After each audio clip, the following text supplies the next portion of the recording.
चुनावी रैली के दौरान प्रधानमंत्री नरेंद्र मोदी के खिलाफ आपत्तिजनक टिप्पणी करने के बाद नेता प्रतिपक्ष चरणदास महंत की मुश्किलें थमने का नाम नहीं ले रही है। महंत के विवादित बयान को लेकर बीजेपी ने निर्वाचन आयोग से इसकी शिकायत की थी, जिसके बाद जिला निर्वाचन अधिकारी राजनांदगांव के निर्देश पर एसडीएम अतुल विश्वकर्मा ने कोतवाली थाने में एफआईआर दर्ज करवाई है। इसमें महंत के छत्तीसगढ़ी में दिए बयान को आधार बनाया गया है, साथ ही कार्रवाई करने की बात कही गई है।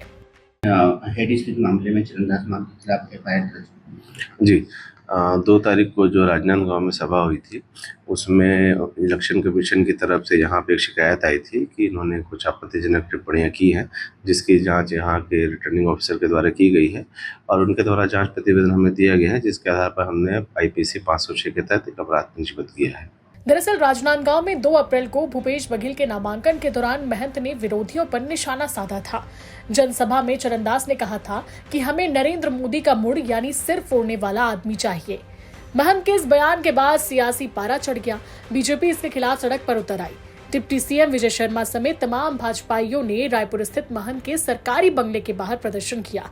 उन्होंने कहा कि हम तो लाठी खाने के लिए आए हैं। सीएम साय ने भी इस मामले की निंदा की और कहा कि मैं मोदी का परिवार हूं, पहला डंडा मुझे मारो।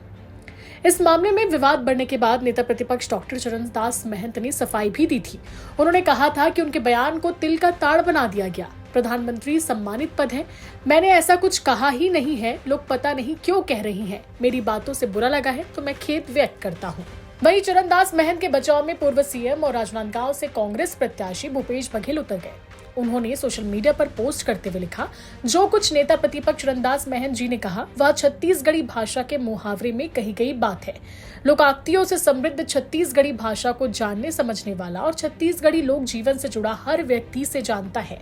उनका आशय घमंड तोड़ने से था। इस मुहावरे को भाजपा के नेता नहीं समझ सकते, वे छत्तीसगढ़ी भाषा संस्कृति को नहीं समझते। इस तथ्य के बावजूद महंत जी ने विनम्रता से कहा है कि अगर इसका गलत अर्थ निकाला गया है तो वे खेद व्यक्त करते हैं।